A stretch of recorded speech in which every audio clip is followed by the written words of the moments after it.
Slovenia, green country in the heart of Europe, with its perfect geographical position and knowledgeable people, still has not fully responded to the great challenges of the third industrial revolution that we are facing. According to country's strategic national interest, foreign capital is certainly one of the major resources. For that purpose, a conference on foreign investment in Slovenia efficiently links the main domestic and foreign actors from foreign investment field. The participants are existing investors, potential foreign investors from abroad. Our conferences are very well attended by foreign diplomats in Slovenia and diplomats who represent Slovenia abroad also. Over the past 2 years, FDI Summit has grown into the largest international event in Slovenia, addressing foreign investments. Under a third patronage of the event, President of the Republic of Slovenia calls for a higher level of diversity in the sectoral distribution of FDIs in Slovenia. 48% of FDIs take place in the area of financial services and insurance, which, as President mentioned, is not ideal, and consequently there is a need for a better equilibrium. Slovenia is a country which has a certain non-negligible amount of talent. The question is whether we are able to organize this talent properly, whether we are really capable of providing them with the appropriate organizational framework. I think that in the area of polymeric research we have done something very interesting, and I would hope that this model would work for others as well. So as you have seen, I have referred to 3 specific models or 3 specific examples, each of which is different from the others in nature.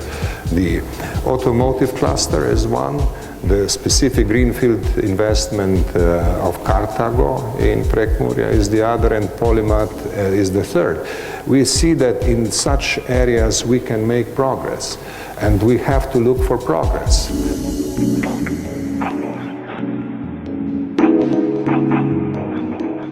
Within the today's conference, over 35 prominent speakers discussed about the economic situation in Slovenia, conditions and environment where FDIs take place, and also the strategy for the internationalization of Slovenian economy. Slovenia was ahead of everybody 20 years ago when they became independent. They were pioneers.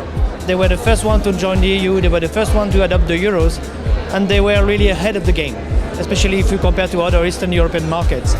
Now the others have catch up, and Slovenia has to find another competitive advantage and probably it has a lot to do with the level of the education and the quality of the people. They have to find a competitive edge, because tomorrow Croatia could also compete to become the hub of, let's say, former Yugoslavia, as much as Slovenia was. So they have to really find this competitive advantage going forward. The main obstacles here in the Slovene FDI system is that you have still somehow not real welcome. Yeah, so that means you have the law, but you know, when they want to invest here, it is not a question regarding the manpower or even the labor costs or the labor law. It is more that they have to take into consideration that they get all the permissions. It takes too long time, sometimes 6 times more than in other countries. The second one is the real estate. It is a very high obstacle here in Slovenia, that the real estate, that the prices are too high compared to the main competitors for direct investment, like Hungary, like Czech Republic, like Slovakia.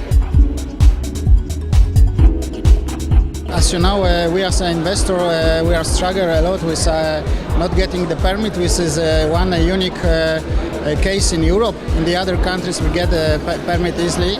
So I really encourage authorities to finish this and to make it happen. Christoph Drozde, Managing Director of the Hela Saturnus Slovenia, stressed that Slovenia has an access to the old Balkan countries, and with that position should be more aggressive and open. This opinion shared also foreign excellencies to Slovenia. Courageously support the investments, because that's really the only way in the globalized world to do that. And of course, defining nationally the crucial issues that one has to protect. But more courageous moves, I think that's what is required now everywhere in Europe in these economic times. And what are maybe your suggestions for increased entrepreneurship freedom in Slovenia?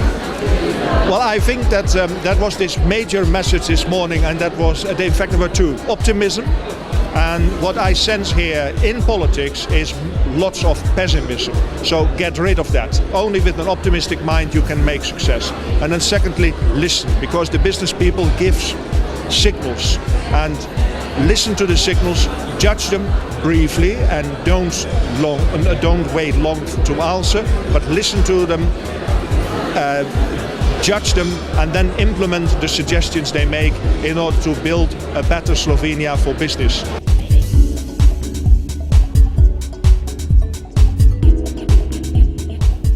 Global Challenges and Answers for Slovenia was the title of panel hosted by American Chamber of Commerce in Slovenia.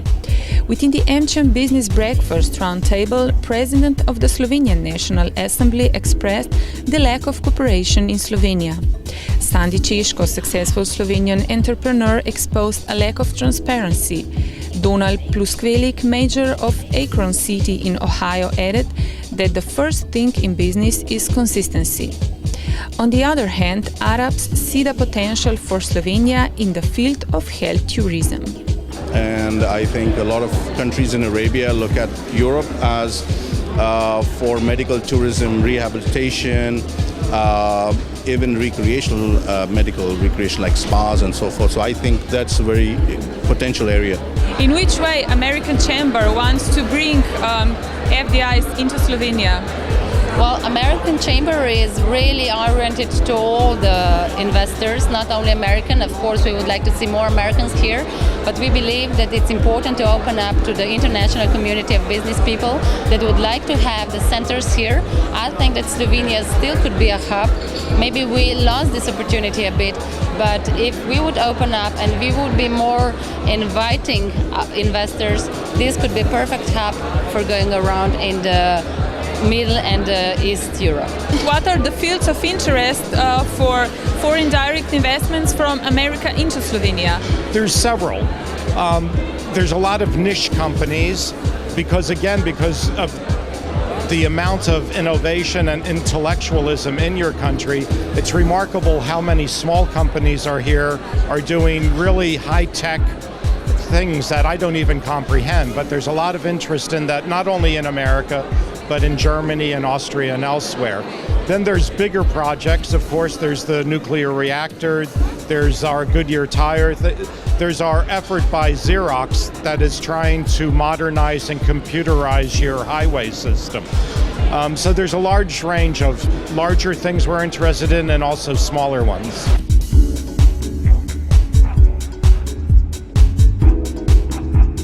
Some feedback to Slovenian FDI environment also provided the largest economies in Asia. Small part of Japanese capital in Slovenia does not come directly, but indirectly through other big European companies. On the other hand, Chinese are interested in investments with strategic value. The bilateral figure in investment or business is very small, but there are so many the trade investment through the third country.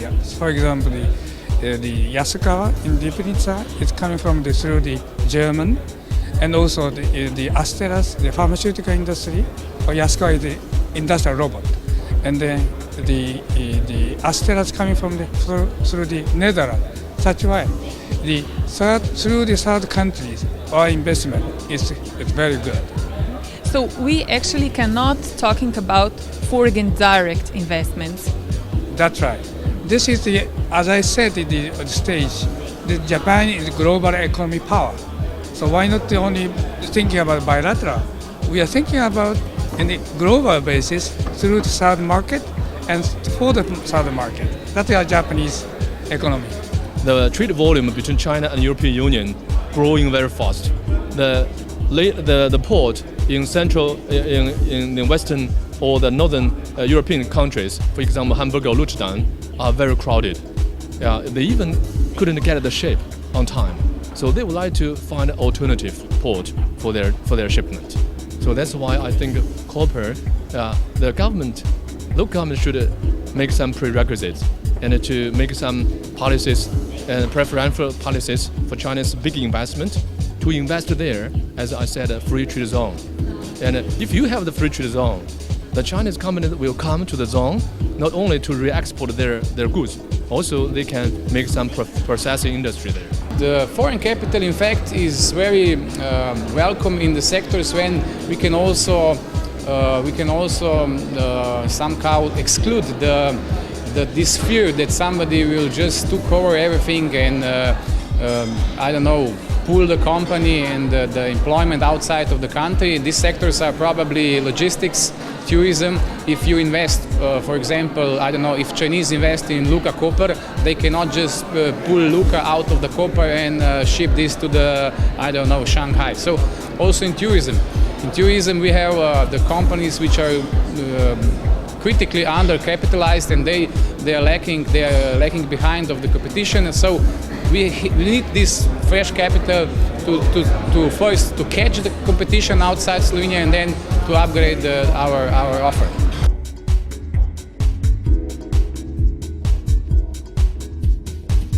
This year FDI conference took place at the Faculty of Economics of the University of Ljubljana. The faculties with European EQUIS and American AACSB accreditations ranked among the best 70 business schools in the world. The message from academics to Slovenian FDIs was that a lot of potential exists in a high-tech of small and medium-sized Slovenian companies and innovation field. Traditional sectors that were offered so far are not the only sectors that are interesting in Slovenia. There is a very big potential in high-tech, and we show that there are many companies emerging, micro companies with excellent models, with excellent solutions, and that they are seeking foreign capital or in general capital for the growth and for penetration to the global market.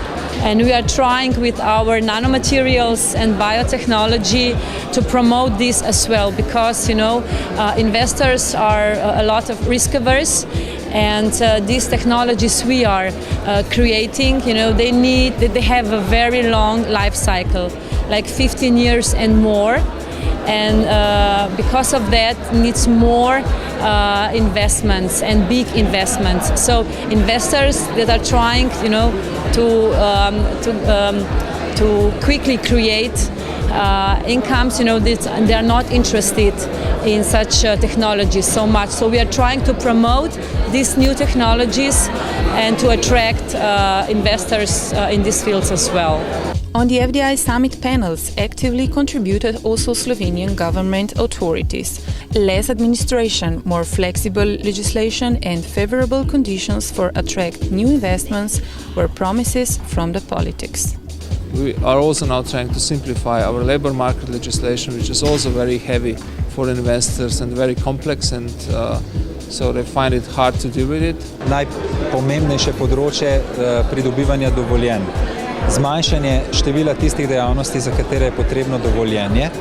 Že leta 2006 je bilo število teh dejavnosti zreducirano za polovico, ampak tu bo treba iti naprej in verjetno zmanjšati ponovno za polovico. Torej, zakaj vse moraš dobiti dovoljenje? In druga taka stvar je pa pridobivanje gradbenih, okoljskih in drugih dovoljenj za razne investicije. Potrebno pa je povedati, da smo kar nekaj, veliko administrativnih ovir, ki so se skozi čas prikradle v zakonodajo, v tem času odpravili. Na področju, zakonodaje, ki je povezana z gradnjo objektov, do tistega, da smo sprejeli nekaj ukrepov za to, da so lahko zemljišča v industrijskih conah bistveno cenejša, do nekaterih drugih ukrepov, ki so vezani res na izključno spodbujanje konkurenčnega poslovnega okolja za investicije. Also this year the outcome of conference will be published as the conclusion paper, which will provide practical advice on economic policy guidelines with the hope of finding a common language and political will to take the advantage of hidden FDI potentials that must be revealed.